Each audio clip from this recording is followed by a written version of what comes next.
All right, you guys ready? Let's get through it. Let's talk about progression series. Star Pack Arc 5. Let's get into it, baby. Yeah, so this episode, we ended up coming off a loss again. I'm pretty sure the last one was pretty close. This one, it's a stinker of a pack. There's not a lot to talk about in Star Pack 5. It really is that bad. But, let's see if we come today with a new attitude. Ah, shit's loud as fuck. We're gonna set for on Progression Series Season 2. Absolutely not. You know about the volume, guys? You feel good about this game, Alex? You feel good? You having a good time? I'm having a great time. You know what? This is your fault because you played that dumbass Monarch deck last week. Okay. I boarded these days. In this series, both Nyhmnim and... Yeah, we got washed, actually. It wasn't even close. I lied. Last week was fucking terrible. We got demolished by Alex's Trap Monsters, a deck which I really hadn't seen before. It was something that completely caught me off guard. We did have a whole bunch of cards in our side deck ready for it, but we saw none of them. Literally none of them. Made a really risky play trying to go for a Jin lock and ended up losing us the game. It's fine, though. Take those on the chin.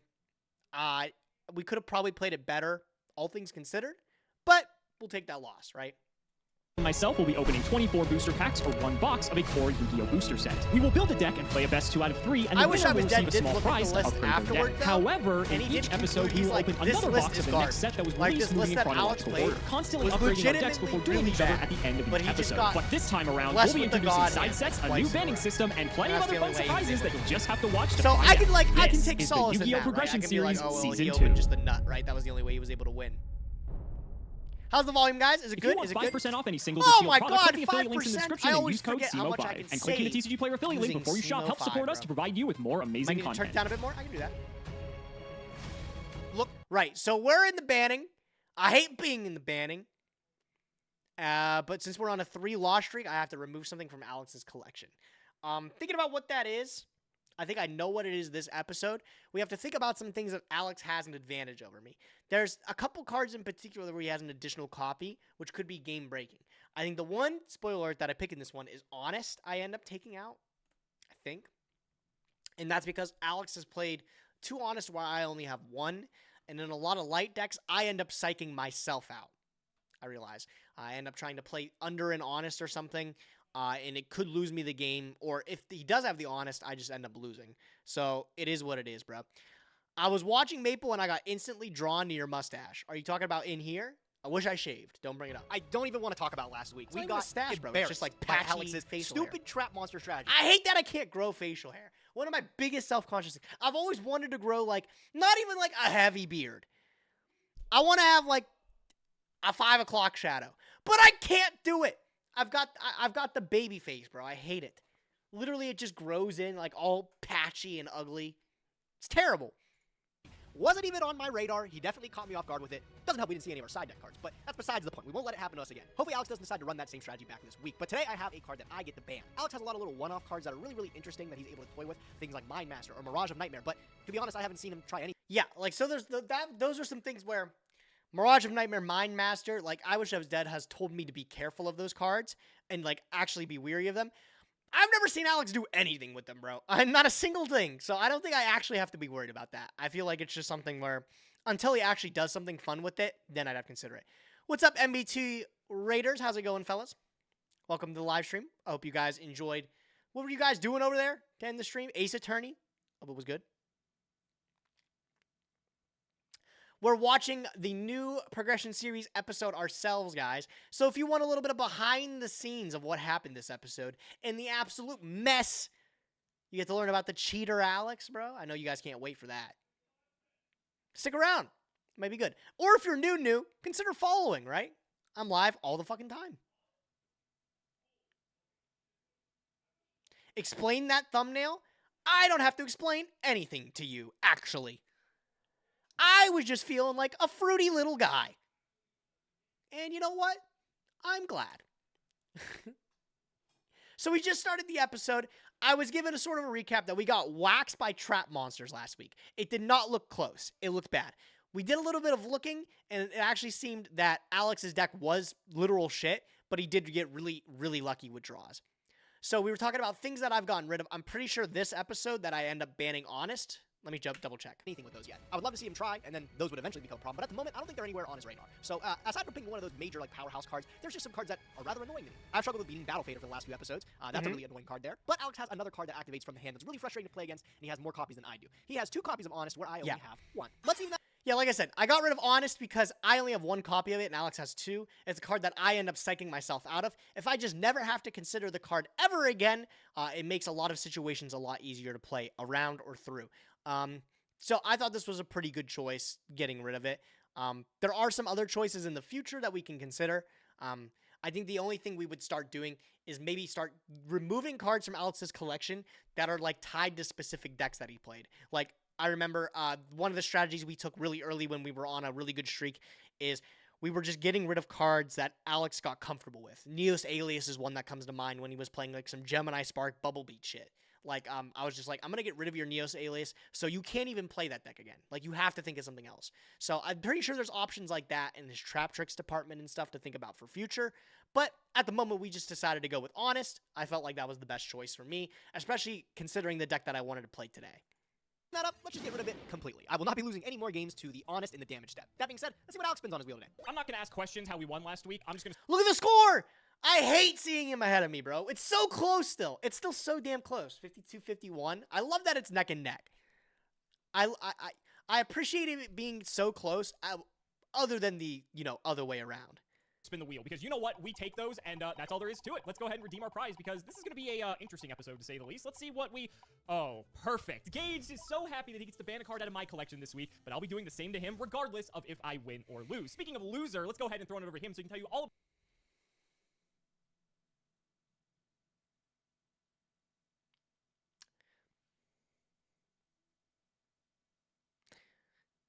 I'm thinking of the next episode. I don't even know what this guy bans. I'm thinking ahead of an episode. Guys, I played in this episode. This is my series, along with Alex. I don't know what he banned next week. I guess it's just as a surprise to you as it is to me. What the fuck did he get rid of?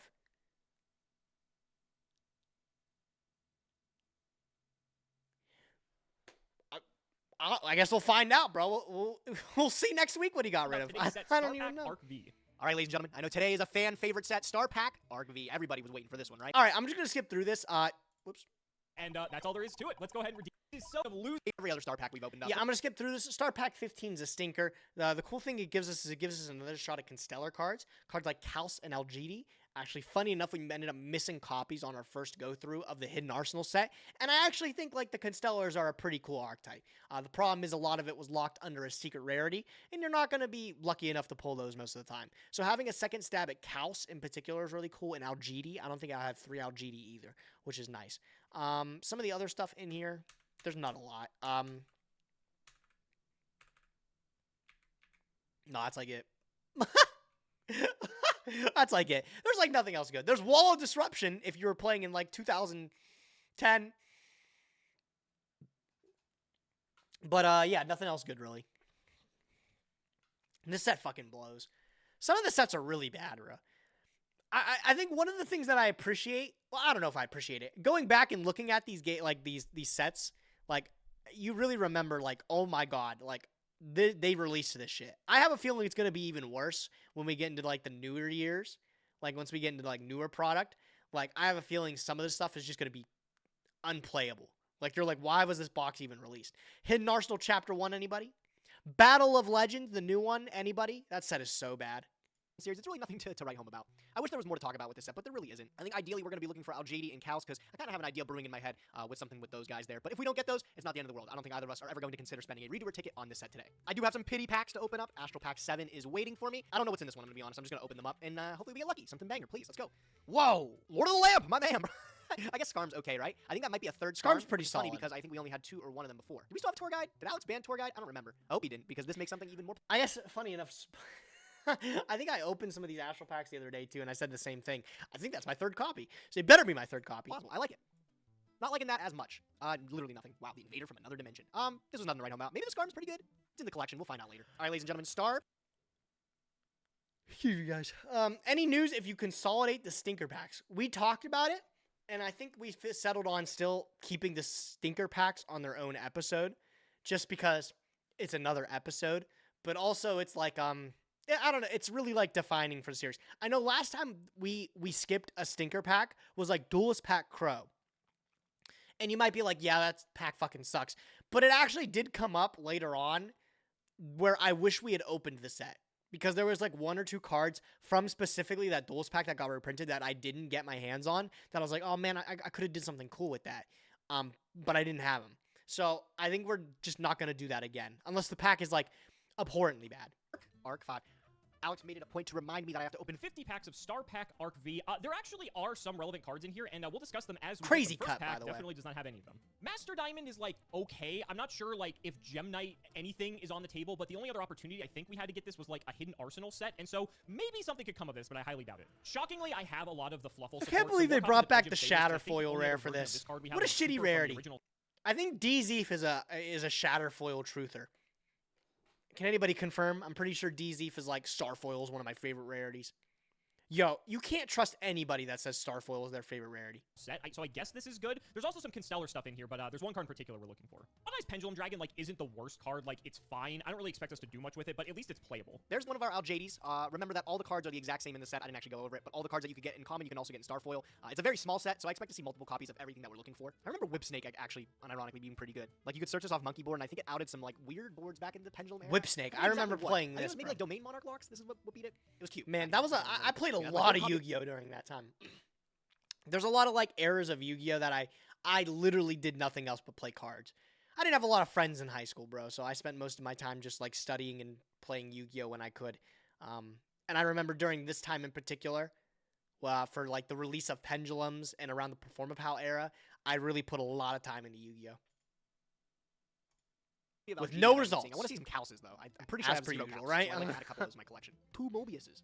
2 Mobiuses. That's a mega pack right there. Well, we're like halfway through the set, and Good we still one, have not Gage. yet Funny. seen the card that I'm looking for. Oh my god, finally, 32 packs to get to Pleiades. Now, this is really big because I actually missed out on Pleiades in Hidden Arsenal 7. I forget if I re-rolled and I pulled it or not, because I think that was, what, the Evil Swarm set, so that may have been possible. But in any case, Pleiades is crazy. A lot of decks can actually play this card because getting level 5 lights is actually surprisingly a lot easier than you might think. And this is like one of the best Xyz monsters, like, even to this day, arguably, just because it's a quick effect bounce. I've been wanting this card forever, and there's been several decks I could have played it in, but now we have one, so we can actually play it. I'd like to see more copies of it, but the fact is it took us 32 packs to get one. I'm not really Pleiades is cool. I think it's a cost. card that's good enough to play around, but like he's about to realize here, you need some of these Constellar cards. And I don't even know if he thinks that archetype's good. This took 39 packs or 38 packs to get our first copy of Cost. I don't remember what our Constellar package looks like from Hidden Arsenal 7, but I was really hoping it was going to be pretty easy to pull a playset of Pleiades and a playset of Cost, but evidently not. I will say, though, Dark Rebellion Xyz Dragon is a sick pickup. I think this was only a secret rare in, like, one of the, like, recent core sets we've had, and so the fact that we get another chance to pull this card is insane. This card is quite a strong rank 4, even though it's a bit unassuming. Why is Master Diamond even in this set? Requires 3 Gem Knight monsters. Isn't there like one? There is one. There's one Gem Knight monster besides the Master Diamond in this set. Great, good luck. I forgot. I realized that. Looking through. Dude, imagine your mom buys you Star Pack 5, and you pull Gem Knight Master Diamond, and you're freaking out. You're like, oh my god, it's the Gem Knight Master Diamond. And you pulled the one other Gem Knight in the set. You still can't play it. You still can't summon it. I remember back in the day when I was playing Yu-Gi-Oh as a kid again. I was starting to get back into it. I went and I got an Order of Chaos pack.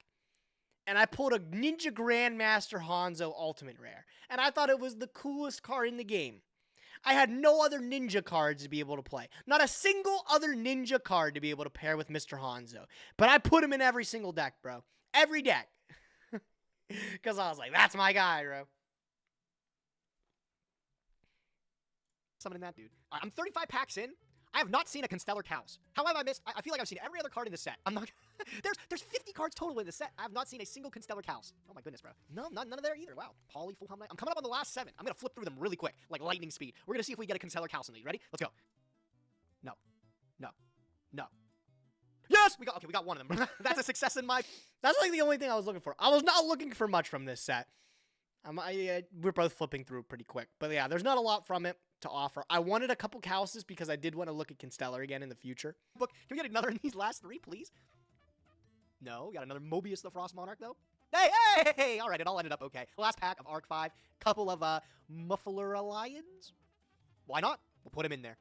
Let's see what we have building for today. I'm pretty sure I already have something cool. Well, only a few packs left to go. I mean, I was really expecting more out of this, but unfortunately, it just does not look like it's going to come to fruition here. Last what was that, Fluffle Bear? Anything, please? That's insane. That is actually insane. We pulled 1 Koss, 1 Pleiades.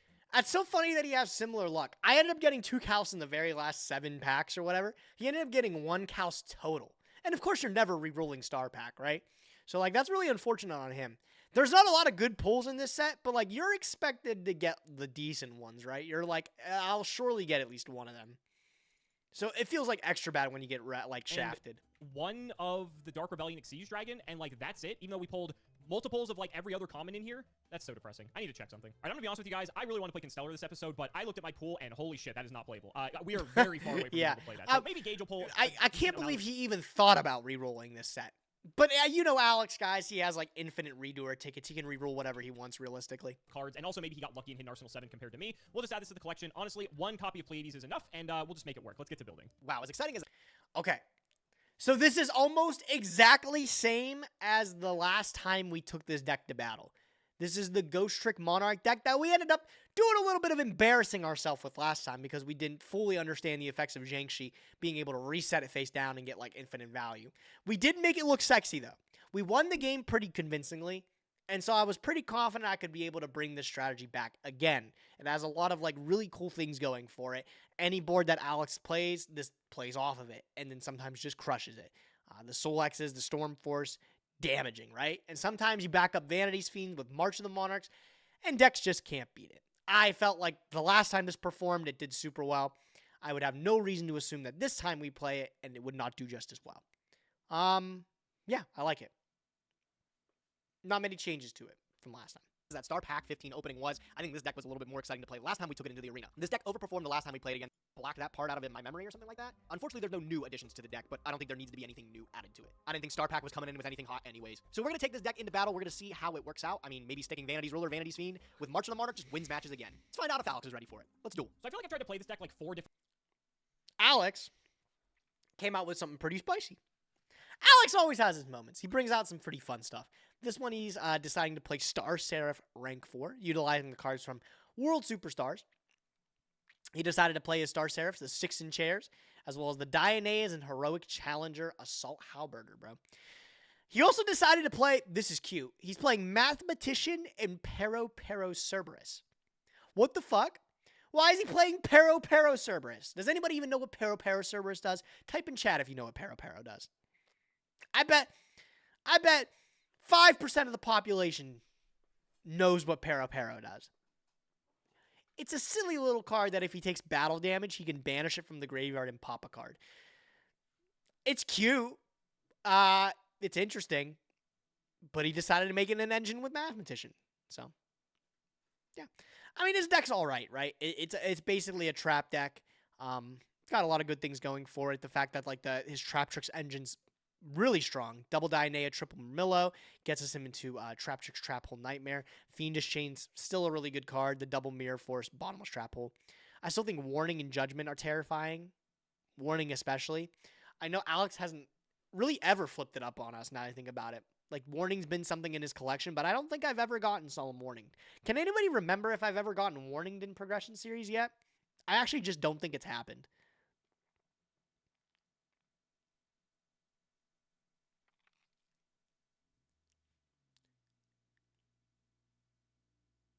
I don't think it's happened.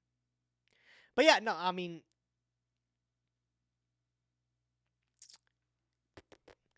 it was a UR and Starstrike Blast. What was its reprints? It had a common reprint in one of the legendary collections recently, I think, that we opened up in here.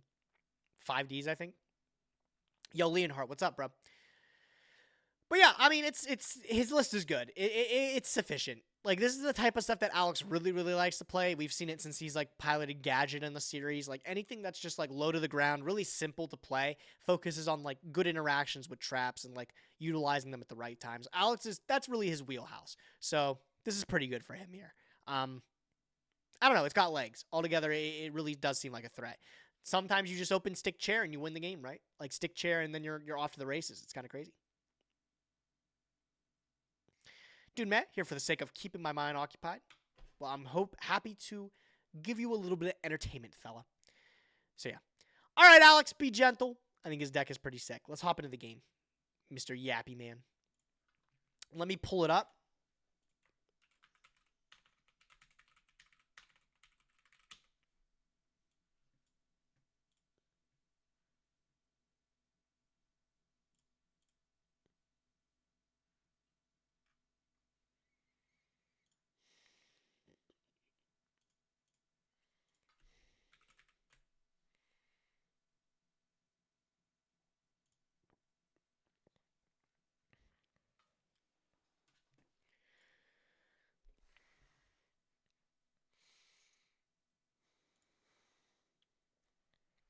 Okay, we're ready, chat. Are you guys ready? Let's get into the go.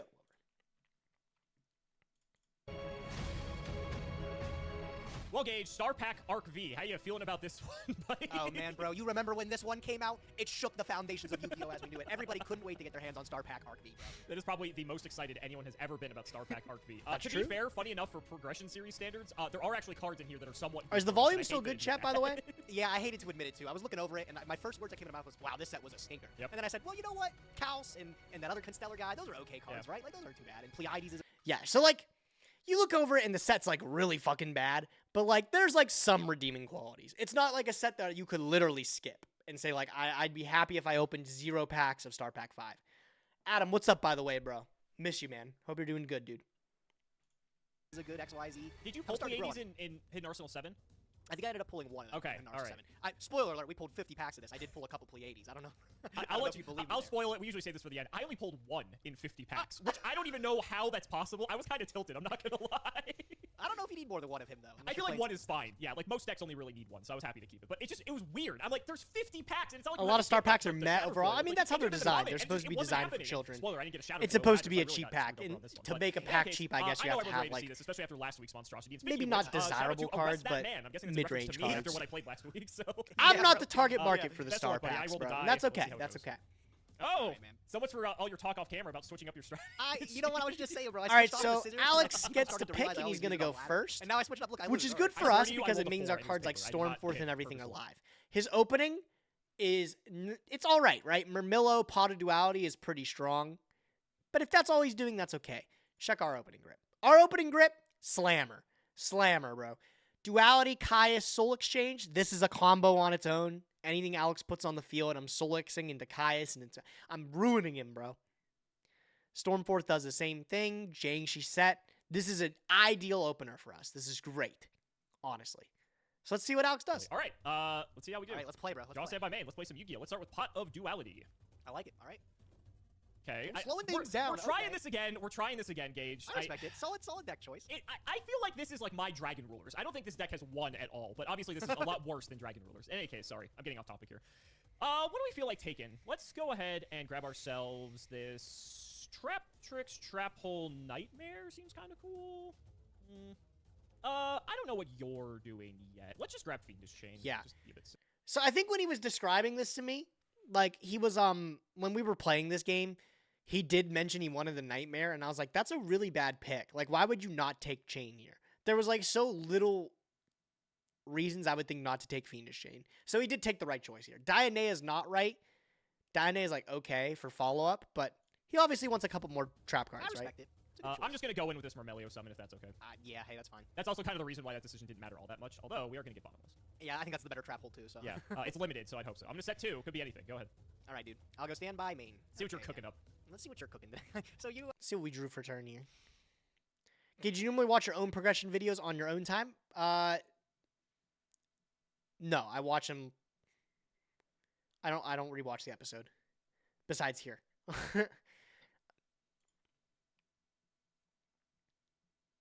Okay, so we drew for turn. It was Vanity's Ruler.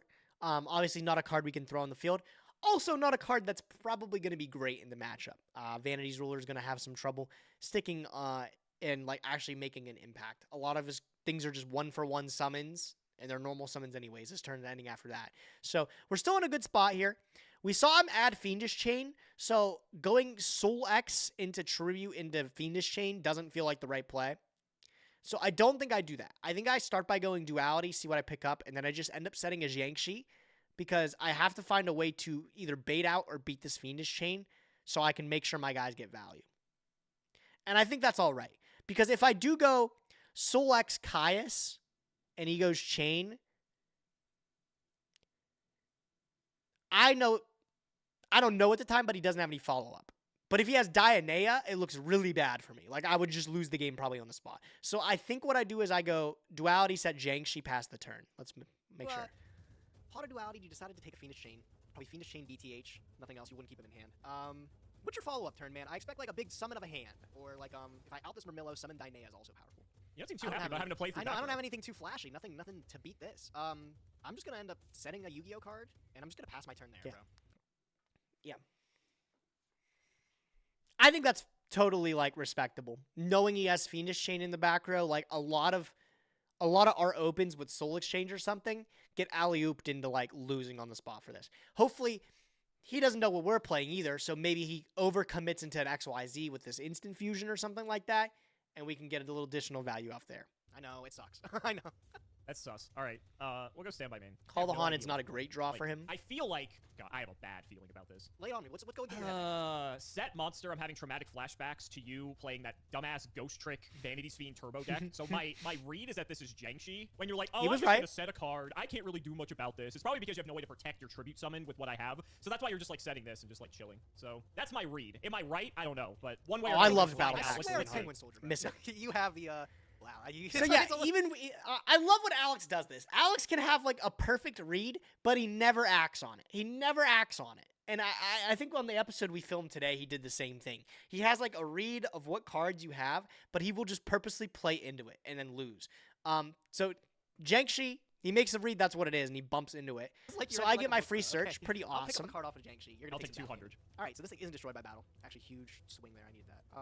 You were gonna flip it yourself anyway, so like yeah, I don't know. I know, but no, I don't know. I can't explain why I made that play in particular without giving the rest of my hand away. I'm gonna pick up Jack Frost. Sure. Second main, I'll throw another one down. Go ahead. Okay.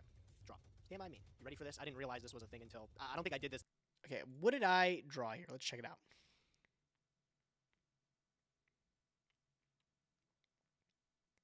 Okay, so we flip, we pick up the Jack Frost, pretty huge. He sets and we draw into a Spectre. So our hand's getting beefy. We got plays to start making. I remember that Jiangshi has another effect where I can reset it, which is massive. I get to do that here. And I think we're going to start putting these cards on the table. We know he has Fiendish Chain, which is going to be primarily fine. We're up on cards so much at this point that I think we can start just trying to pick away at the back row. All of our spell trap removal is allocated to our side deck. So if we wanted to like take care of this on our own time, it's going to be something for game 2, 3. But at the moment, we're going to have to eventually start taking care of his board here. And I think by Soul Xing, that's what's going to allow us to do it. I think that's what I go with this turn. Let's find out. It's the last time I played this deck. I'm going to activate Jiangshi's effect to set it. You did not do this last time. I did not want to like tell you about this. Yeah, I know. Yeah. I understand why you wouldn't want to, but I learned my lesson. Is this good? I already got my ass kicked. Yeah, that's fine. Okay, so I'll set it, and then I'll flip summon it, and I'll use it. I guess I'll chain it. Doesn't feel great. But... Yeah, that's fine. Sure. This is the worst chain I've ever... I do not know why he did this. This was so bad. This was, like, awful. I really don't know why he did this. Because this made tributing for Caius dummy easy, bro. Like, I think that's my next play right away is tribute Caius.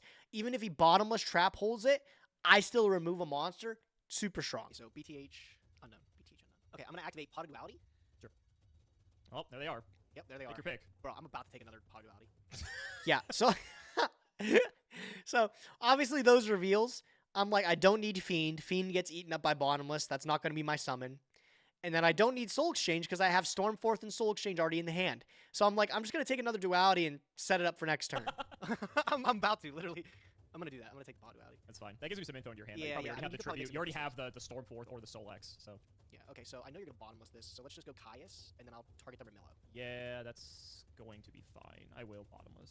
Yep. This gets banished. That's Perfect. I still don't know why he Fiendish Chain Jiangshi. This play sucked. That was really bad. But BTHing is expected. Take care of the Murmillo. Didn't want to Soul X it. Probably could have gotten away with it. How many more tributes do I have in hand? I have Vanity's Ruler other than that. But the Pot of Duality could get another tribute summonable guy. So maybe I wanted to prioritize keeping the Soul Exchange and Stormforth in hand for later. I don't know, though. Could have gotten rid of this last back row. Maybe something there. Chain's gonna stick around. Hey, that's pretty good though. All right, let me see your follow-up. Go ahead. All right. Here it is. Go ahead. There's warning. We were just talking about how frustrating that card is. Okay. This might come up. Wouldn't be the first time it's happened to us. Yeah, no, it's one of those things. All right, bro. Let's see here. I'll use my other pot of duality. I was really hoping you would get another pot of duality off of that. But 3 cards. Three decent ones. I'm not like a huge fan of all of them though. I'll just take the Spectre. Yeah, knowing the texture of her hand, none of those picks are really good. I take the Spectre because it's the best of all of them. I know your hand is Spectre, Jack Frost. Spectre, Jack Frost. Yes. Presumably a way to tribute my guy and Yes. a guy. Yes. He's putting together. I'll just set a card and I'll pass card. Just double check.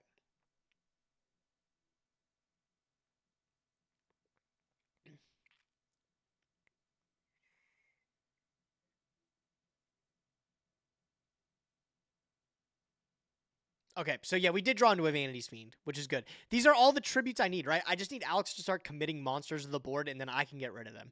But I think he's onto our strategy by now. Alex is a smart cookie, right? I think he picks up on it, and he realizes, I can't commit monsters, because that gives you the opportunity to play. So I think he starts playing a little bit smarter here. But we pot a duality again. We're looking for something. Nothing really comes up. It's just going to be a set pass type of turn. Or even just pass, right? Just pass and have, like, the Jack Frost carry if he tries to attack. Riveting. I end up setting. I think I just end up setting one of the Spectres to try to, like, bait that it's another Zhangxi and he can't beat it. And then I can tribute summon for Vanity's Fiend. Or if he sets up another monster, I can even Stormforth for Ruler.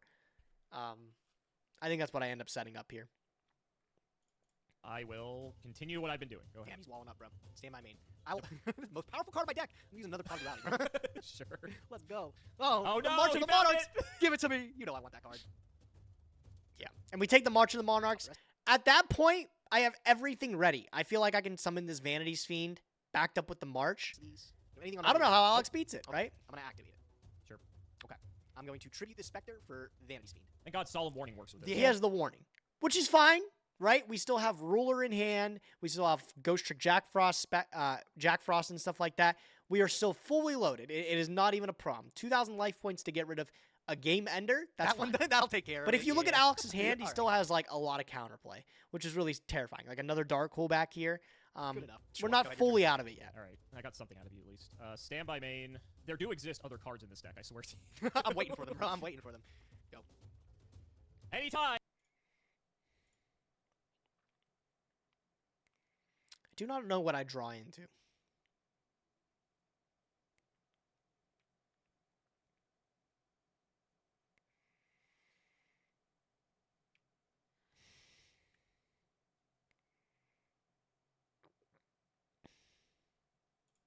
Oh, another Jack Frost. Okay, so the options are I can like set a Spectre again, or I can just pass turn and let Jack Frost do the work if he attacks. Now that I'm looking at this, I think I would be more for setting Spectre because my only real play is to tribute summon this Vanity's Ruler with this.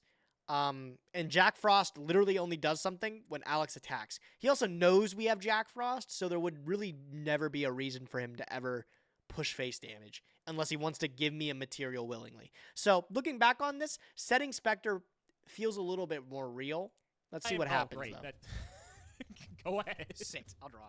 Stand by main. Yeah, because could you imagine I set the Spectre there, and then I tributed both for Vanity's Ruler in this position? I would have been looking really good here. I'll just pass. Go ahead. Oh, wait. I have hand size. Hold on.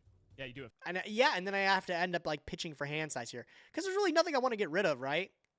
I could just like set a card. I could set like Stormforth or something like that. Oh, I end up setting a monster because I just don't want to get rid of it. Yeah, so there you go. Yeah. So I end up making the play a turn later where I'm like, I just might as well set one of these cards because Alex, he's not going to attack. And then like, if I can keep the monster on the board, I contribute both of them. Had I done this a turn earlier, I'm looking, this Vanity's Ruler could have been summoned. It would have stuck. This Vanity's Ruler, there's no response in his hand. Nothing that gets rid of it. At the moment, at least. So yeah, I think setting this up a turn earlier was the move. Hand size. 5, 6, 7. I'll actually just set a monster. Go ahead. Sure. All right. I will. The only card I know you have at this point is Jack Frost. You set a Spectres. You could have multiple, but as far as I know, that's the one you already had. Go ahead. Okay. I'll draw. See, and then we just making the play here. It favors you the longer this goes on. Yeah. It's not great for you. I'll do Soul X. Sure. Vanity's Ruler. He's here. I don't use the battle phase here because I can't. But that's because I'm like, oh, let me just select here and hopefully it closes the game. Phase 2-5. Take 25. Gage, you can't! What am I doing? I'm such a freaking cheater, bro. Activate Paraparo. Oh, wait, I can't. I'm sorry. I Soul X this turn. Oh, you Soul X. That's right. Yeah. It's not Stormforth. It's a good thing I couldn't, right? Because the Parapara Cerberus. So that's actually funny because that would outmarch the Monarchs, which is irritating, but understandable. Yeah, the opposites there. It saves me from Parapara. I get Game to read the card again. Thank God. Restored. All right, go ahead, your turn. It actually sort of helps me out a bit. Oh, look, I finally got a monster. It's insane. Let's It go. actually did Oh, let's something. go. He's the man, too. Yeah. Ooh, dumping. Just dump Any shit of these all dragon, morons. pop the face down, bro. I'm actually going to dump something different. I'm going to dump Star Seraph Scepter. Oh, yo, I'm interested. I like it. And I'll pass. Go ahead. I'll draw. Stand by main. Yep. All right, man. No funny business. I'm just going to get in there. All right, I will take 1,000. We're going to use Paraparo Banish to pop your March. Sure, bro. And then Matt's going to draw me a card. Yep, try me, bro. Still try to out this thing. I know it's not easy for you. I'll draw. Okay. I'm going to start by booking your Vanity's Ruler. Sure. We're going to go Call of the Haunted on Scepter. Sure. Scepter effect. Sure. He's cooking. Let's go.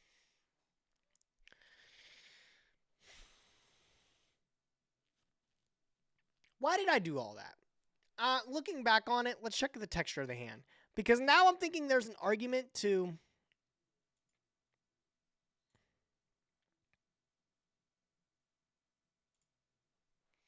I don't know. Is it ever worth it to not attack? Or, like, never attack with this Vanity's Ruler? The problem is like, eventually this March is getting outed. But attacking with the Vanity's Ruler just opens it up for him to pop it. And then that opened it up for him to, like, to out it. Had I not attacked with this Vanity's Ruler, Alex still did not have a way to be able to deal with it. Because the Mirror Force back here can't pop. He can't target it with Book of Moon. He can't Dark Hole it. He can't Instant Fusion and Thousand Eyes restrict it. I guess the problem is like, when do I win? Do I just wait until I see a second March of the Monarchs? And then that's when I can start safely playing the game?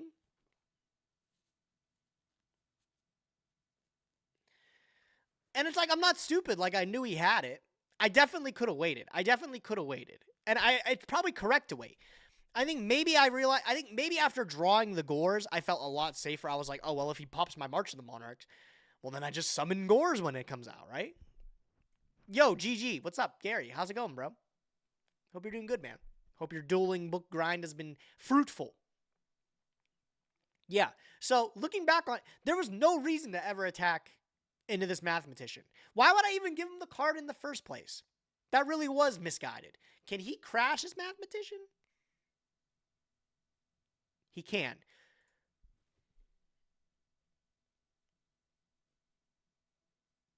I have lied. I now look at this and maybe it didn't matter. Because he could have just attacked with the Mathematician and did the same thing too.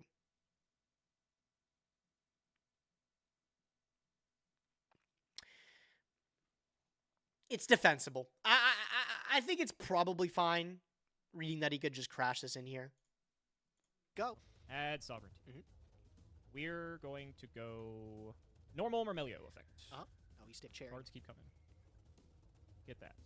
Think we're just going to go battle. This will clear here. It does, yep. 16. I will summon the Emissary of Darkness. Yeah, there comes our Gores. Second. Just a big 2,700 Jack Bungus Frost. guy. Still probably got some other. Never really holding on to these guys anymore because there's 3 of him now. You just want to put him on the table and put pressure out there. I mean, he's 27. He's decently oh, yeah, you big. do that now, huh? I realize this isn't Edison, bro. Interesting observation you made there. Silent Auto Arc doesn't exist in Edison. Yeah. You can cast it on me still. It's fine. Fine. I'm in this weird predicament now where I kind of want to overlay, but I kind of want to just, like, keep my dudes. Because it's like, if I consolidate into one and you have a Stormforth, then that's just, like, actively worse for me to overlay. Or Soul X, for that matter. So there's a strange argument to kind of just keep my guys out here. Yeah, let's just send it. All right, bro. Draw. It's going to be rough. I'll get shifty with these boys here. I'm just going to go for the battle phase. Sure. I'll go 27. See what I drew in New Year. Mary. Yeah, looking a little bit light on tribute dudes here. The one thing that comes up is Stormforth Gores, but never doing that in this scenario for... Oh, well, wait, hold on, wait. This is not the right board. Sorry.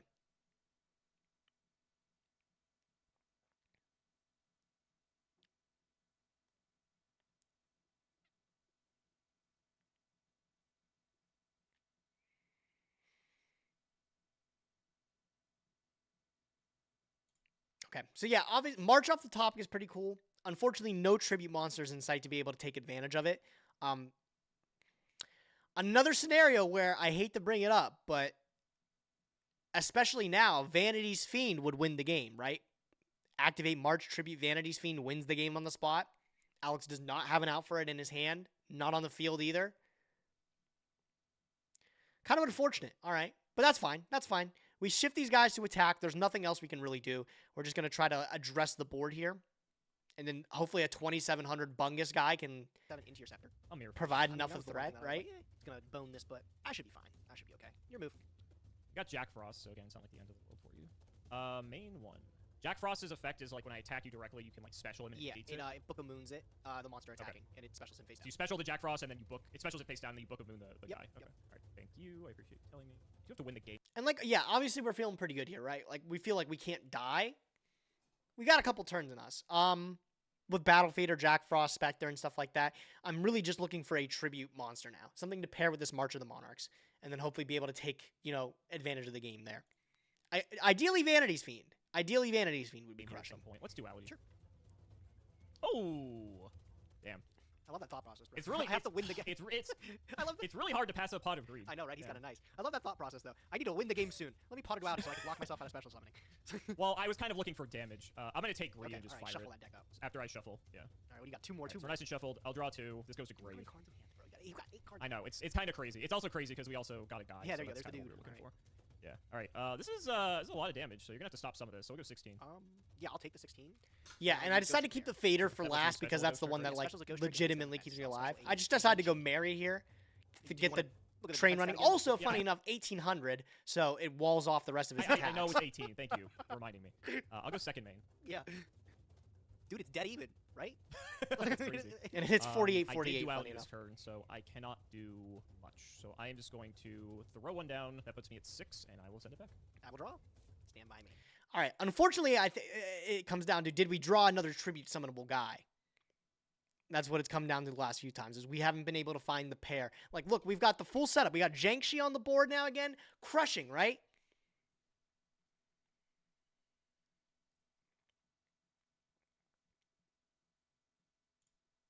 We drew Gores, which a good card, right? Obviously, the play of Stormforth's tribute summon Gores. I'm thinking about it, of course, but I don't think I make the play. I don't think I have the balls for it. All right, man. I'm gonna flip Jiangxi and I'm gonna use her effect. Yeah, it's probably okay. It sucks, but not much I can do. Okay. I will pick up another Jack Frost. Sure. I'm gonna activate March of the Monarchs. Found another. Oh my God, I do go for it. Sure. I'm gonna activate Stormforth. Who you sacking? I'll just get rid of the biggest bungus here, this guy. Sure. And then I'll tribute my old guy here. I'll summon Gores. Oh, just Gores. Okay, yeah. Sure. Battle phase over the scepter. So I take 9. I think this is fine too. Obviously, it's not the most ideal tribute, right? Like it sucks that this is who we're summoning, but it is still impervious to, well, almost everything. Problem is I mean, yeah, it can be killed by battle. That's like about it right now. From this, right? And all of his special summoning is still available to him, which really sucks. Like, he has full range of his game, and he drew into Dianail, which is awesome too. I don't think that's not on the earnest of me, bro. You gotta find a way to out. The fact that you just tribute summon to Gores is kind of just strange to me, is all. I just like his hairdo. Fair. Okay. Got 2 little Jack Frosts just chilling in your hand. Yeah, bro. They're literally chilling there. Like, literally chilling. That's literally chilling. Okay, let's literally let's chilling the Jack I'll start by Call Frost. the Haunted, targeting my Scepter. Yeah. Yep. Scepter effect, chain 1, Sovereignty, chain 2. Yep. So this is going to summon, and then I draw a card, and if it's a Star Seraph, I can... Did you draw Star Seraph? I'm just so good at this game. No way. Wow. So we get to special that out. So we got sacked a little bit here, too. Okay. Although I don't think in the grand scheme of things and it guess what, matters. Gage? Because we summon another one, we get to special this guy, So don't we? Yep, absolutely.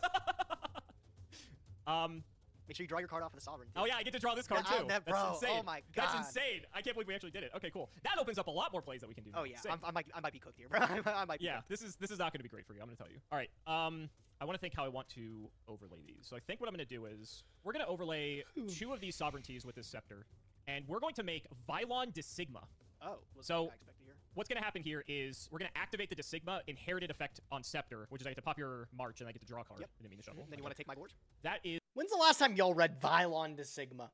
I actually remember this card being a couple bucks back in the day because it was one of those only good, like, 3 material rank 4s that existed at the time.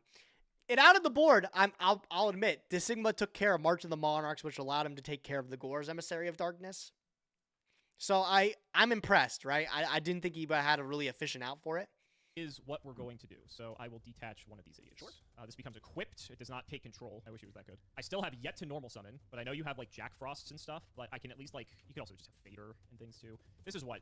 41? So if I bring out one other card, I can like force you. I guess I should put the Sovereignty in attack. Yeah, let's go for another Mermelio. Sure. And I was going to see what you get here. I do have a Fader. The Fader. Keep me in the game. Fine. We're going to go second main in that case. Still double Jack Frost I have to deal with. Let's just keep the pressure up then. I'm going to overlay these 3. Yep. We're going to make Bujinti Amaterasu. Yo, okay, you had this one. All right, cool. I'm going to use the Amaterasu. Okay. Don't want to use the Amaterasu now, actually. Wait till my turn. You can get back the Pero Cerberus. Holy smokes. Yeah, I mean, I can also just get back everything now, too, and just get another guy on the field. I think I'm going to do that. I think I'm going to use Amaterasu. I'm just going to get this Mermelio back on the field. Sure. Mandatory effect, but you don't have anything. Yep. And I have 10 million cards in hand, so I think I might actually have to discard for hand size, which is crazy here. We're going to go end phase, pitch, Trap Trick, Trapple, Nightmare, because you don't special summon anything.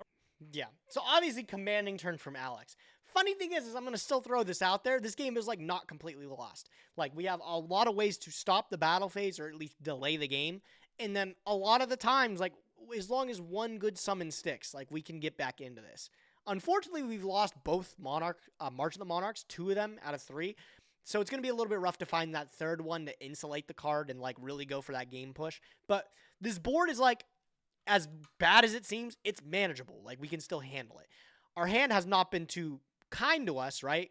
Like obviously in this development of the game, we've used everything and we're just drawing the turns until we can find an eventual out. But there's options, right? We're not completely out of the game. Nice stick chair action. Guys, how did he cheat? How did he cheat with Star Seraphs? Did somebody point out that he cheated with these Star Seraph cards?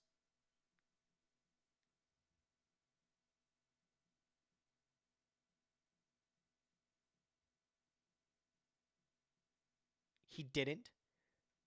Oh, he didn't?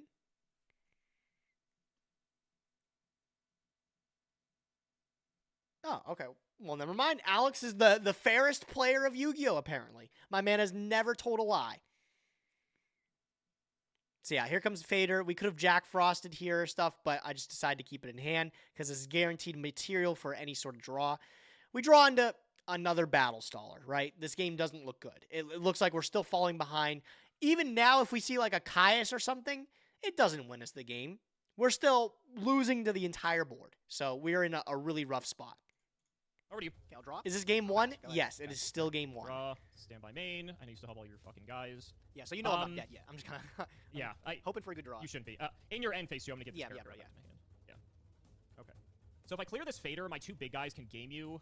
You have to use both Jack Frosts to protect, which is fine. I think you actually just use 1, because I think you Jack Frost 1 and attach your other. This looks like hell. I'm just going to have to start forcing little it, so I may as well just start inside scoop. When you Massive play against Vision, Aleximo, this guy takes here. forever to think of plays, bro. 16. Forever! This guy takes 25. so damn long to think of plays. Okay, so my guy gets set. Yeah. We were sitting here for so long, Sure. bro, And Jack, for him I'll to attack navigate Jack this Frost. board. Okay. Destruction, I'll use Spectre. And so you draw a card, right? We did record a 3-hour saga today. It was actually like an hour and a half, Doug. And it was an entertaining hour and a half. I will say something today, though, bro. Farfa took, if you didn't catch the episode, Farfa took legit 10 minutes with 2 cards in hand. 2 cards in hand, staring down an entire board. And this guy looked at his cards for no joke 10 minutes.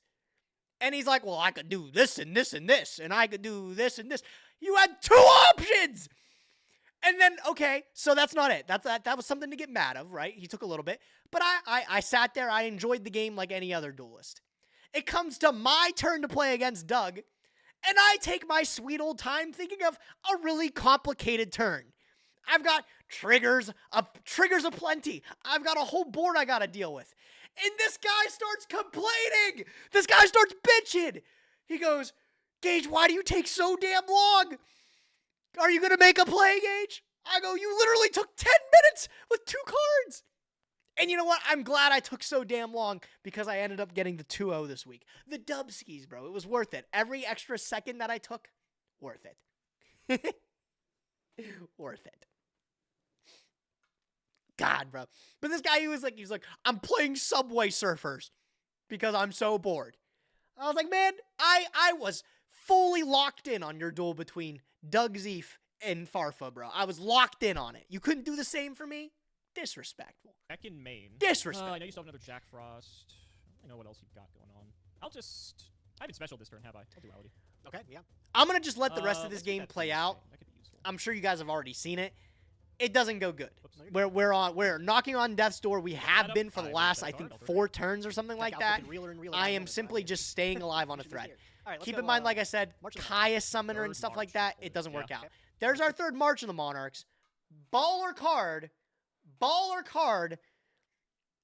Unfortunately, we still have a lot of work to do, right? What did I pair with this? I think it's Caius.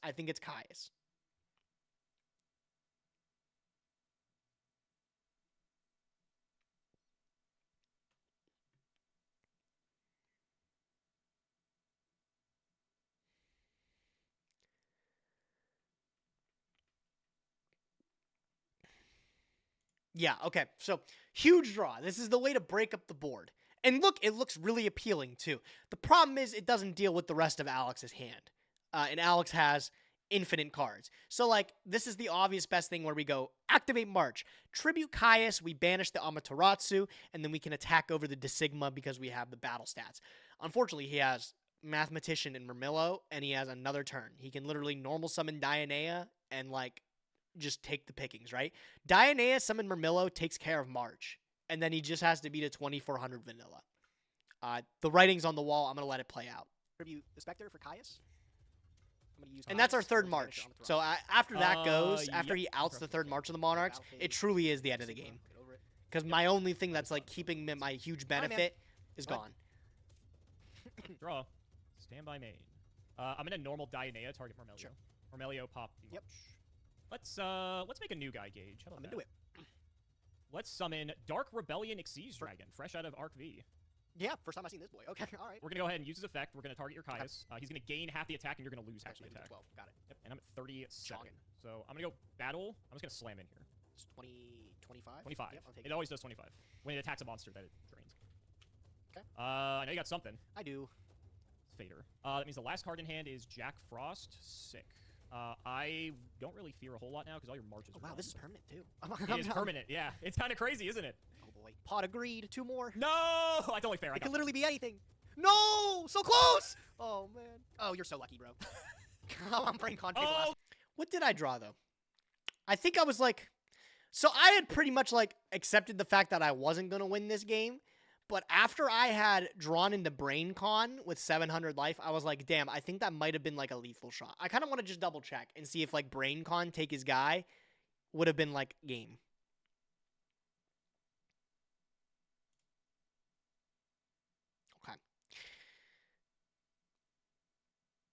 Okay, no, it wouldn't. Because he has, like, Phoenix Chains. We would have lost. Does it detach too? Oh, it does detach too. Okay, the more you know. Wow, what a cheater, bro. He's got to give me the game now. I can't believe he would make such a blatant cheat on an episode of the Yu-Gi-Oh! Progression series against his best friend Gage. I think the only thing that is just is that he should give me the next match for free on the house. This match was over. We're down like 20 cards. I can't beat double Phoenix Chain. This game fucking sucked. Okay, so yeah, it was a tough one. It was a tough watch. We'll go game 2. Oh my god! Yeah, okay. The Brain Con! That would have been tragic. That would have. Alright, don't worry about it. I'll get you game 2. Alright, I kind of expected if I went against like a matchup like that, I'd have a difficult time, but... Yeah, so if you didn't see our side deck too, 35-51. Our side deck, excuse me, baller alert. Bro, we got everything. Mobiuses, Space Typhoons, Light and Darkness Dragons, cracked. So I think we're pretty good. No decrees? No decrees. Looking back on it, I don't know why. Decree would have actually been pretty slick. But like, the triple Mobius and triple Mystical Space Typhoon against this trap deck seems like it should be pretty fucking good, right? I think the last time I played, I just completely blacked that part out of my memory or something like that. Unfortunately, there's no new additions to... All right, game 2, ladies. I kind of expected if I went against like a matchup like that, I'd have a difficult time. But Alex, I know you'll. Did you think Alex would go back to this deck? Absolutely, absolutely. I mentioned it a lot, but like Alex, he gets comfortable. Once he figures out something that works, he tries to like build upon it and like make it better. And that involves him playing it for a lot of weeks. So like the best way to get him off of it is to just ban like a core part of his strategy and then just send him back to the drawing board. He's got to think of something else. Is that my side deck? I like fully expected at some point for him to bring this deck again. Like 100%. Is packed, ready to be able to deal with a matchup like this. So okay, so we'll see. It's interesting because we actually did this exact matchup before the last time you played this deck, and that went the complete opposite of how it was supposed to go. Yeah, all I'm saying is you better be scared here, bro. I'm gonna have to go second. I get it. I get it. It's still a tough choice. I'm not gonna lie, but I'll give you the earnest of putting a card on the table. Yeah, so we opt to go second. Unfortunately, like the jig is up, right? Like I talked about it very briefly in the game 1, which we ended up losing. But once he figures out our game plan, like he can really start to warp how he plays to make sure we just can't play the game. So he wants to, he's going to keep monsters off of the board, and you'll see this game goes atrociously. This game ends up being miserable. But kudos to Alex, he really does figure it out. So, let's go. Yep. I appreciate it. I know that's what you're looking for. We'll do Alley. Oh, don't mind that. Right and there. There's the culprit. Don't mind that. Neo-Spacian Granmole fucking destroys this matchup. Actually incinerates this matchup. And you will see this guy wreak havoc. Speaking of my side deck, I think I'm also somewhat equipped for this matchup. I mean, you actually have to play cards, or rather, I have to play cards for you to play cards, so do I just, like, not do anything? Like, that seems fine. Yeah, Yeah, see, he's already got the game planned. I just don't do anything. I let you do all the work, and then you just can't play the game, right, Gage? Well, yeah, that's exactly fucking right. I have nothing cooking. Literally nothing cooking in my opening hand. My entire opening grip is based around Alex making the first move. When he does make the first move, he's fucked.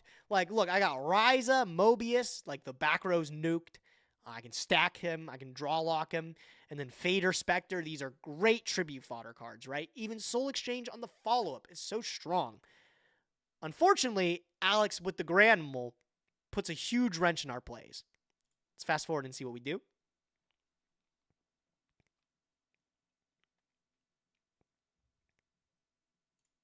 We draw Zhangxi, which is our best proactive play. I will say that was like the best top deck we could have asked for, is a Zhangxi draw. Because now I can be proactive and set it, right?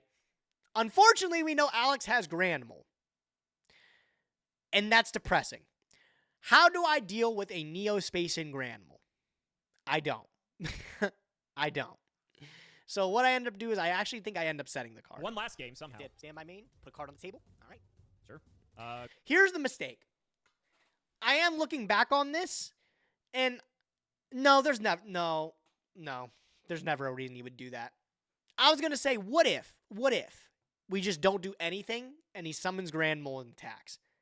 But Alex is a lot smarter than that, right, guys? Like, there's no way he would throw out the Granmole especially into my deck. There's no way he would throw out his only complete out to my deck and allow me to tribute with a Soul Exchange. So, yeah. So, yeah, no, I mean, not setting the card is not the move. Unfortunately, Alex is amazing. He goes Granmole, and he bounces. Not, because it doesn't get flipped. Yeah, okay, all right. To the hand, that's fine. The hand. Can somebody... Does Granmole flip in Edison? I need to look at a card. I need to look at Aaron.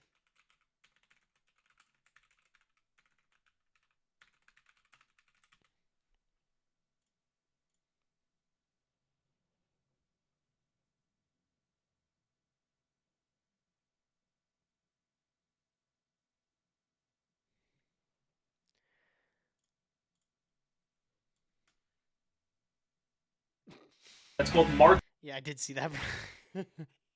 Did you see this? Finally, there's that new Monarch card that's called March of the Monarchs, which who even plays that shit? But in any case, Honestly, right? it prevents any tribute summon monsters from being targeted or destroyed by card effects. Well, guess what? Granmole bounce the Monarch back to the hand, and then forces them to have to tribute it back out again. He figured it out! Finally, there's that new No way! He figured it out! 10 years ago, he already had the tech. Animal, bro. Crazy. Okay, so no, Grand Mole doesn't flip. It's at the start of the damage step. These are always ones that I don't know why. I always actually assumed they were pretty close to each other or like similar. They're not. Aaron behaves differently. I know Aaron actually flips the card. Aaron does flip like Raikou and stuff like that. I had to learn that. Grand Mole does not. Grand Mole does not. So yeah, unfortunately you can see we're already in a tough spot. My entire hand plays off of Alex having monsters on the board. He's not going to put monsters on the board. There's like no way he actually does that. And then Grand Mole like just solos us. Go ahead. Bro, that's like really fucking annoying. Go ahead. More importantly, it deals with all your stupid tribute guys, which is what I care about more. That's another Shet Jiangshi. He summons, he bounces. This is hand. Amazing. What? Oh, you're Great job. job. For hand size this turn. This turn. Last turn you said something. Yeah, last turn you said something. Yeah. I'll just set a card, and then I'll go to the end phase. I'll pitch Spectre for hand size. Go ahead. Sure. Draw. I mean, we could just keep doing this dance. How long I want to, though. I don't know, Gage. I kind of just like how this is going. I don't. I feel like you should do something else, bro. All right. Okay, I'll tell you what. I'll do something Oh, else. man. My man, bro. Look at that. I'll just go flip through some of the turns and see if like our plays change at all. I don't think they did. I really did take some time to actually think if I could beat this through. And it doesn't come up, right? Gores doesn't work out because there's never a way where he's leaving Grand Mole on the board to attack directly. So I set the Jiangshi again. It gets bounced to hand. And I'm drawing into a Caius. Again, another tribute monster I just can't use.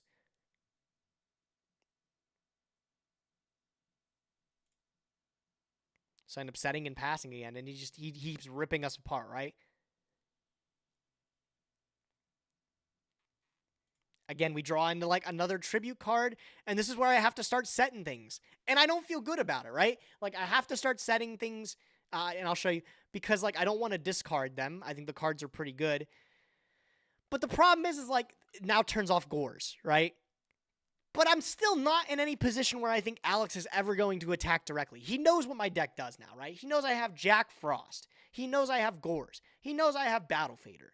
Like, there's never any reason he ever pushes to give me a material and then give me a reason to be able to stick a tribute summon monster. Not that Grand Mole doesn't literally fucking solo anything I put on the board anyways, right?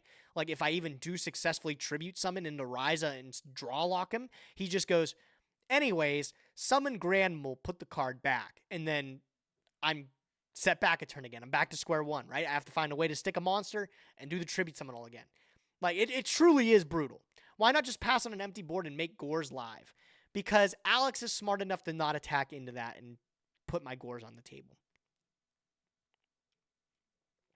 Battle Fader is live here for the same reason, though.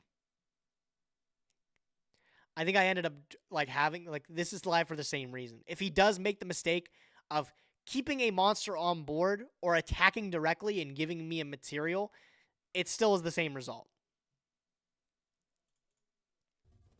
I'll add 2 cards. Yeah, to keep some cards this time. I'll set another one. Go ahead. For all you know, it could be the same one even every single time, bro. It could be. It could be. All right. Let's fire this duality. Sure. Okay. The MST. I can take that. All right, Gage. I'm gonna have to see something out of you eventually. Yep. Let's try it. Yep. I will put this to hand. I will set a magical Yu-Gi-Oh card, and I will pass this turn. Could be any magical Yu-Gi-Oh card, bro. That's for sure. Man, dude, do something else, bro. Come on. I can say the same of you, my friend. I can say the same of you. We're gonna go ahead and do it again. Yep. We'll hit. Yep. Yeah, it second truly main, is just miserable. phase, Like, I can you see the light go out in my eyes almost immediately. Like, it truly is something that I don't think we can win at this point. Insurmountable, almost. For hand size, I'll give her Mermelio. All right, I'll draw. Just set some more cards. Yeah, exactly. What do you Just think set I'm some gonna do, cards. bro? Yeah, that's what I'm gonna do, man. I ain't got nothing else to do right now. I'll change it up. I'll call the Haunted. I know. Yeah, go ahead. We will target the new one. This fresh one. Okay. Yeah. Okay. Stormforth. I'll draw. See, now you can't complain. I'm actually doing. These things, are all okay? bluffs, which sucks, but also now that he has, like, pitch for hand size and has monsters in the grave. Like, Call of the Haunted being live to put back a monster is good, because now he has initiative, right? Like, now he can summon the Grand Mole and start getting in damage. I have Battle Fader and stuff, which we've talked about it being really, really good, but I don't think it sticks around for too We're long. just gonna keep doing it. Gremble. Yeah, bro. Yeah. Now I can actually pressure you. God damn. Yep. Okay. 16. Yep. Second main.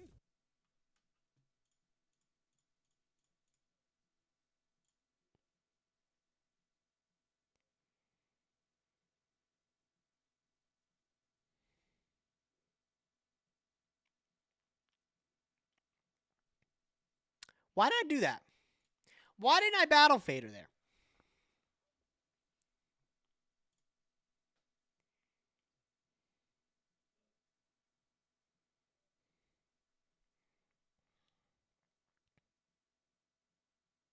What am I doing? Wow, I really didn't do anything there. I really just ignored every single play I had that turn. That's really embarrassing. Why didn't I summon Battle Fader or Jack Frost? Why didn't I just Jack Frost this? If I Jack Frosted this, it gives me a material, which allows me to tribute summon. I better have something crazy going on the next turn. I think I Stormforth or something like that. Still, regardless, I feel like that's really, like, stupid not to just put a card on the field. Especially when I have so damn many of them, right? Like, I'm discarding for hand size. Like, why the fuck didn't I summon Jack Frost? Why didn't I do that? I really don't know. That was definitely a mistake. Got 10 billion cards in my hand again. Tell you what, I'll set one. Now you can't complain. Now you contribute a monster. I know, right? Wow, thanks, bro. I can't believe it. I will be tributing this turn. I will be using I bet you will. Your guy, and I'm going to tribute Rise of the Frost. That's not Rise. That's Mobius. You know what Rise of the Frost. Yo, Zephyr, thanks for the raid. I use Mobius. We'll pop Hope your stream was amazing. Sure. Yeah, so the Mobius comes down. Amazing, we did it, right? Unfortunately, it's like too little, too late. I get to pop 2 back road, which doesn't do anything. Chain 2. Yep. Target this. Any response? Nope. Chain 3. I'll book this. Yep. This call stays up. Sorry. Go.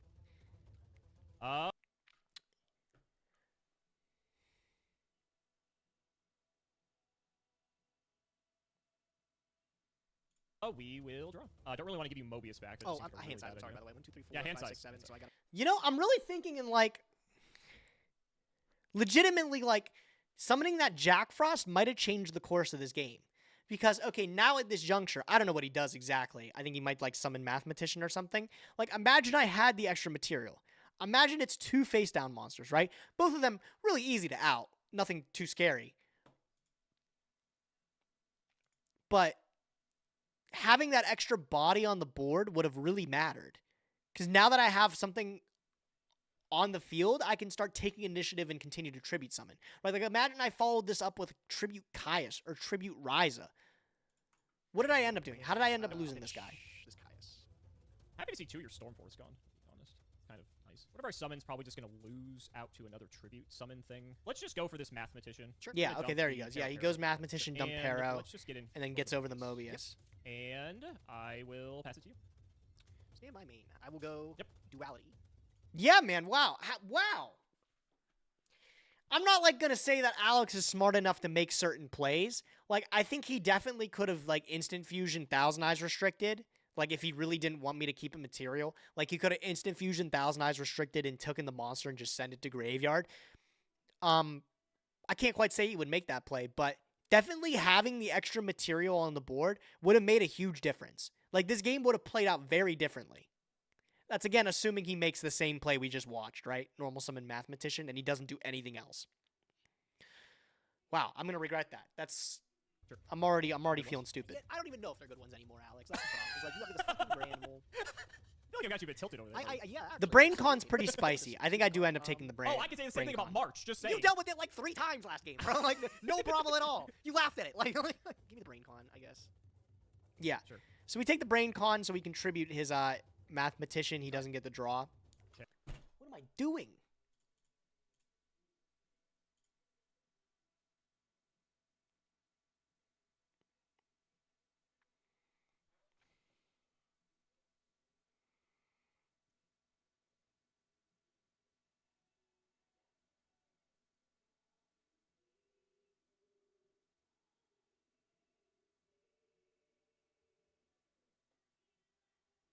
Why?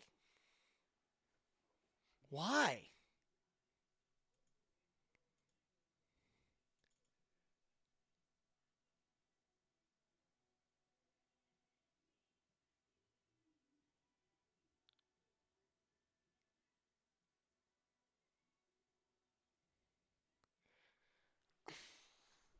Sorry, guys. I'm trying to, like, figure this out myself.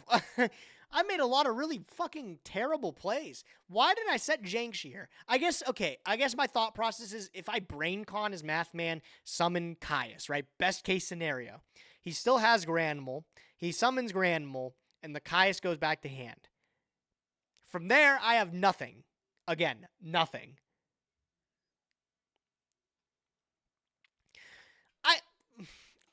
A lot of these plays seem like defensible, but realistically, they all get soloed by Grand Mole. So, like, all these plays that I'm thinking about where I could have still took an initiative, like summon a 2400 every here and there, it all just loses to Grand Mole. And it's not like it loses like it gets traded with. It hard loses to Grand Mole. Like, he just summons the card and bounces it back to hand, and I'm back a full turn. So, yeah, I see why I'm holding it. What am I holding it for, though? I'm trying to figure out, like, what am I hoping he summons Grand Mole and just leaves it there? Because he's not going to do that. Maybe I'm just waiting for him to commit more cards. Okay. Stand by me. Yep. I mean, you know this play. I do, yes. Familiar with it. Yep. Bounce. What do you got with the attack? I do have this Jack Frost. I will throw it out. Okay, I decided to use this here. So my guy will get set. Jack Frost is chilling. I'll go second main. Took BrainCon. Already normaled. That's fine. Man, it's tough. I think I'm going to end phase, pitch this instant fusion. Okay, I'll draw. Stand my main. I will tribute this Jack Frost for Caius, and I'll banish a Mathematician. Sure. 24. 24 is A-okay. You move. I'll draw. Stand by main. BrainCon. A bunch of other things. We'll normal Dianea target the Myrmelio. Sure. Mandatory effect, but you don't have anything. I kind of like this Rebellion Dragon, not going to lie. Yeah, he's pretty insane. Okay. Yeah. Yep. We'll use the effect. So same thing as before. I go to 37, you go down to 12. Yep. And then we'll just hit for 25. Yep, I'll take it. Second main, I'll set another one down. And I will throw back. Go ahead. Draw. Well, I mean, I'll take.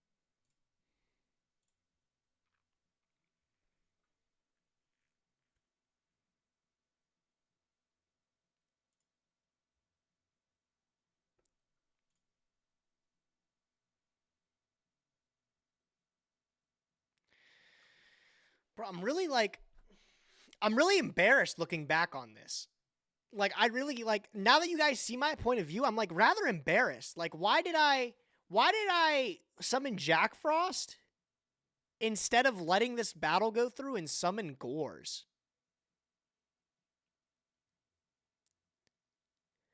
Because if I get the Gores on the field, it's a 2700 guy plus the Caius on the follow-up. And I get to keep the Jack Frost still. Like, why? What was my reason for really not doing Gores here? I really don't know. I've played this awful. I'm looking back on it. I've really played this terribly. This Gores would have been not game-changing, but it would have mattered. It would have definitely mattered. Take it. I think. I'm going to judgment this. Oh! Okay, yeah. Well, damn. All right. Your move? Okay. Draw. This is going to demand something out of It you. does. So let's see. I'm not surprised. Surprised at what? Please clarify that, Coding Salmon. Are you not surprised that I made some silly misplays? If that's what you're referring to, get ready to get removed permanently from the live stream, bro. Nobody makes fun of me except for me. Got plenty of other random stuff.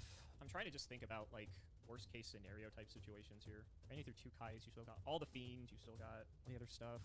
This might seem a bit whack, but I think I'm going to go for it. I'm going to instant fusion. Okay. I'm going to Thousand Eyes your player. Okay. Give him some credit. However, this matters, like we said, right? He did make this play to remove the material from the board. But if I would have made this play later, earlier, he would have been down in instant fusion. So this all really mattered. I respect it. So he takes it, removes the material. Are you sure you didn't? No, you didn't. Okay, you're right. You're right. Did he normal summon this turn? He normal summoned this turn already, didn't he?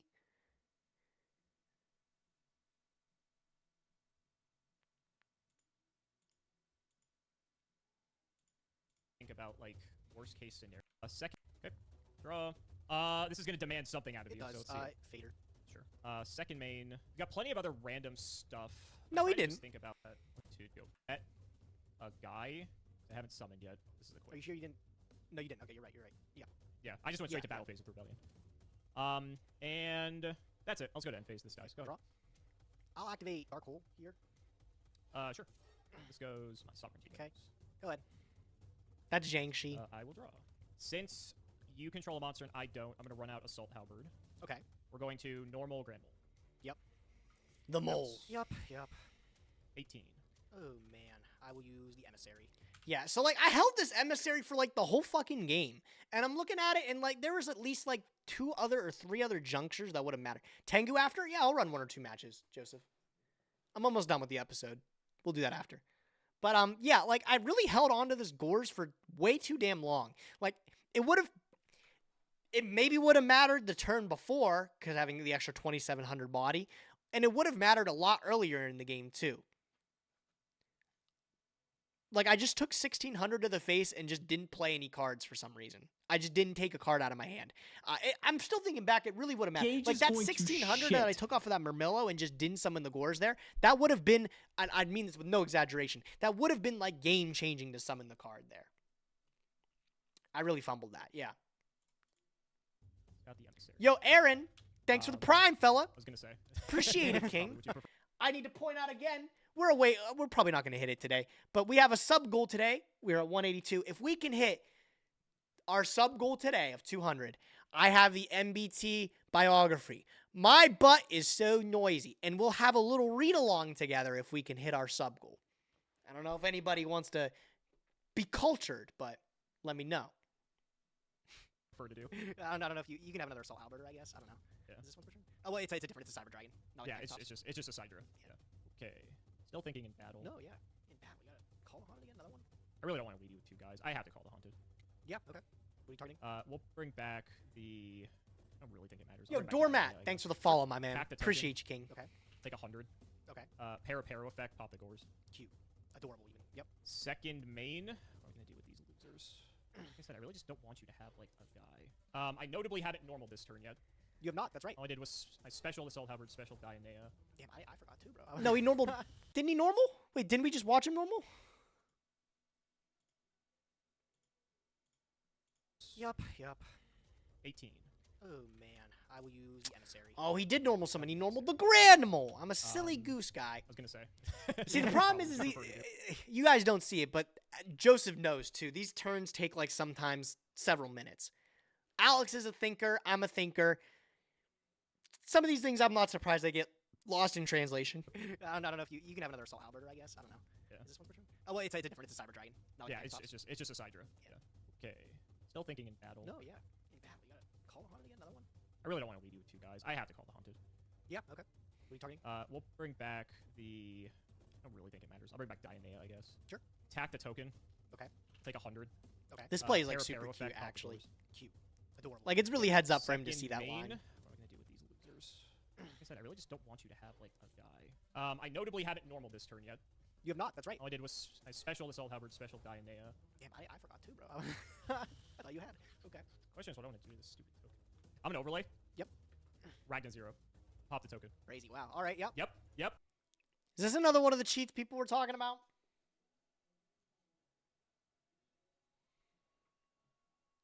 That Ragna 0 was illegal? No legal target? Yeah, this can't happen.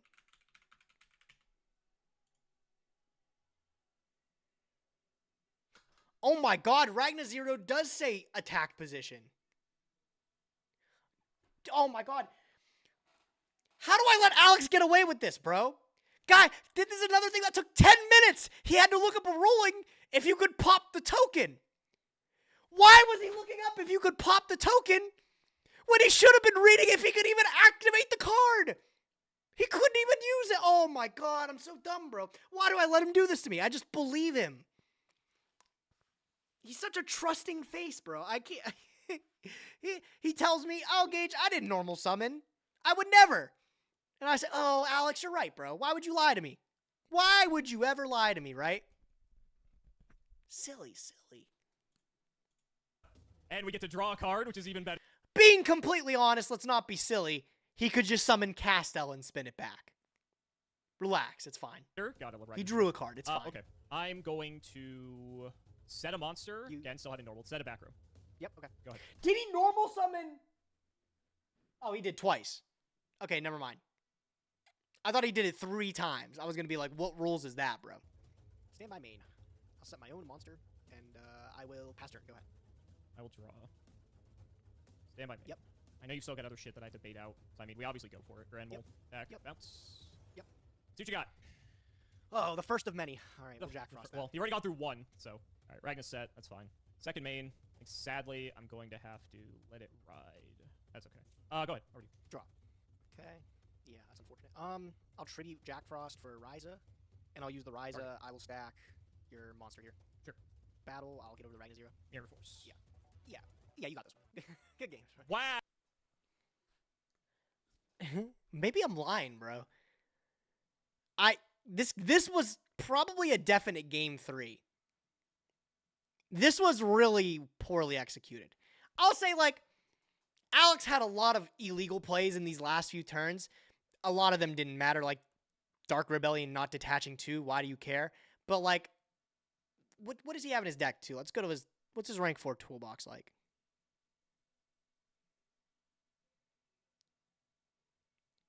Read Black Ship of Corn.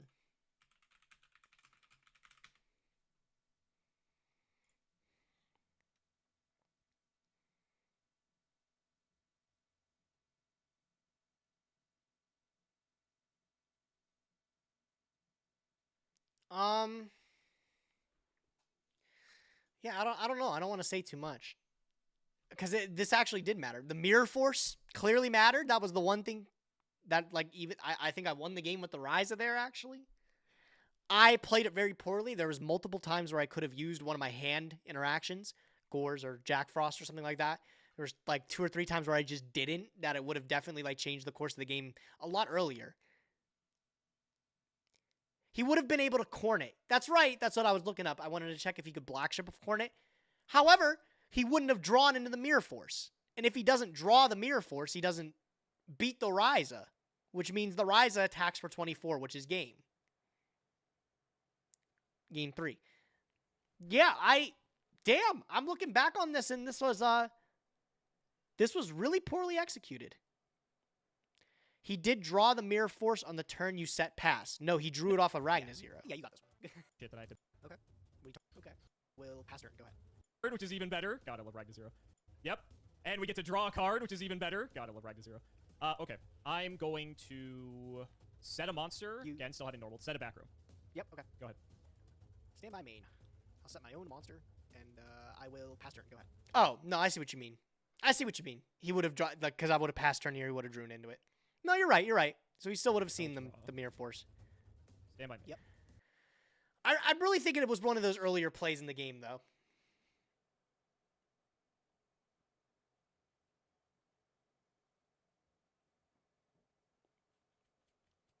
I'm surprised I did end up, like, still... I was almost able to clutch out this game here. This game felt like an uphill battle the entire time. Like, as soon as he started playing the Grand Mole and playing it on top of that smartly, I knew I'd lost. I was like, oh my god, he knows what my deck does. The game's over. But looking back on this, man, I'm rather embarrassed by my play. There was a lot of interactions that I could have done way better. But that's what we're here for, right? Where we're learning. We just realized through this episode that we could flip Jiangshi down and use its effect again. So baby steps, right? Next episode, perfect play. YCS topping level play. You won't see anything less. But yeah, a little bit upsetting that that's the way this match kind of pans out, is to, I don't want to say, like, rulings and stuff like that, but definitely this matchup could have been significantly different if I would have caught him on his multiple normal summons. We probably could have seen a game 3. Am I upset about it? No. At the end of the day, guys, this is all unintentional. Alex and I have both made our fair share of silly mistakes throughout the series. I don't blame him for it, and you shouldn't either. This episode did suck, though. I'm sorry. I can't take all the credit for episodes not being entertaining, but this one, it was a poopy set, and I guess a really poopy match as well.